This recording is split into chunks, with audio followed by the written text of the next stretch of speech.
Okay, just a quick note on total knee replacements. So I want to give you a little history on how, when I moved to this town and before, total knees would come in with their staples 3 to 5 days post.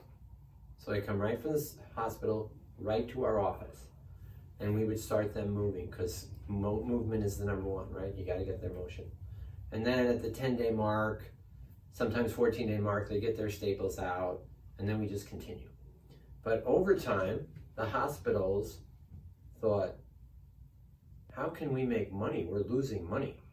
So they came up with rehab centers. Then they told the doc, guess what? You don't have to worry about that patient. We will take care of them in a rehab center. And for 2 weeks, you don't have to worry about the blood work, anything. So everyone got directed to either St. Joe or Memorial's rehab centers. And then they hoped from there to get them over to their own PTs. That was the goal. Now, this has happened a long time. Then the option of home health.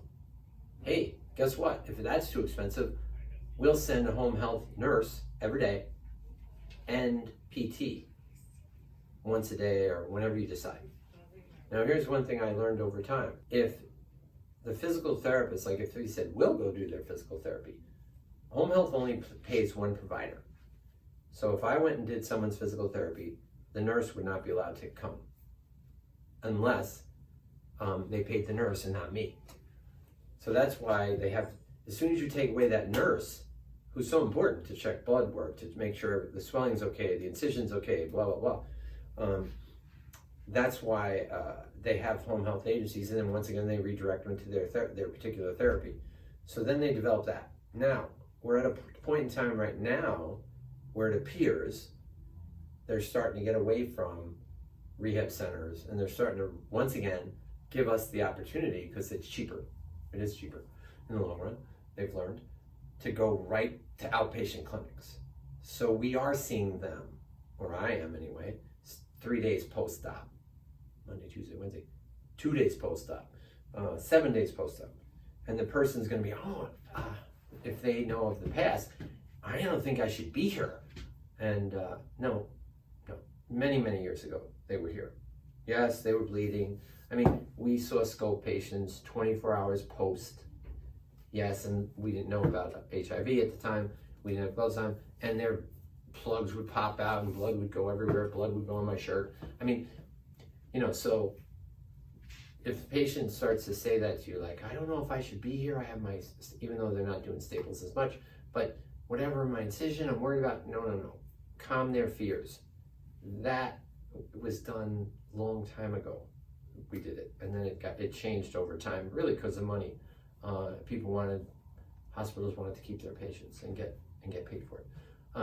So if you see someone 2 days post, no matter how scared they are, your number one thing is teaching them how to get their motion, how to get their straightening, how to get their bending, letting them know when they go for bending, they're going to lose their straightening. When they go for straightening, they're going to lose their bending until their normal tissue and everything heals up fine. That's just the way it's going to be. And that's why and I jokingly say this to them, we start with their bending and with their straightening, because I want them walking out straight. So it's a good marketing tool, as opposed to walking out like the Hunchback of Notre Dame with a slightly bent knee, which looks terrible. So I never end with bending, I always end with straightening. So we're gonna work on that. Then hip motion. So I'm gonna have them do hip abduction, hip extension, hip flexion. I'm not gonna do adduction as much. And then I might do ankle.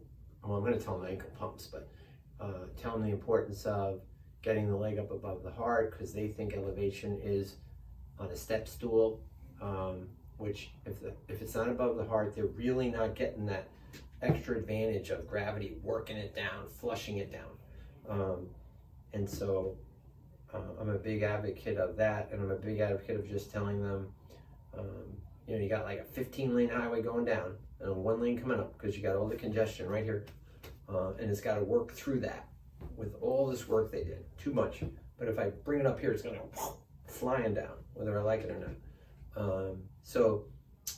That's really important with the totals, and just helping them overcome their fear.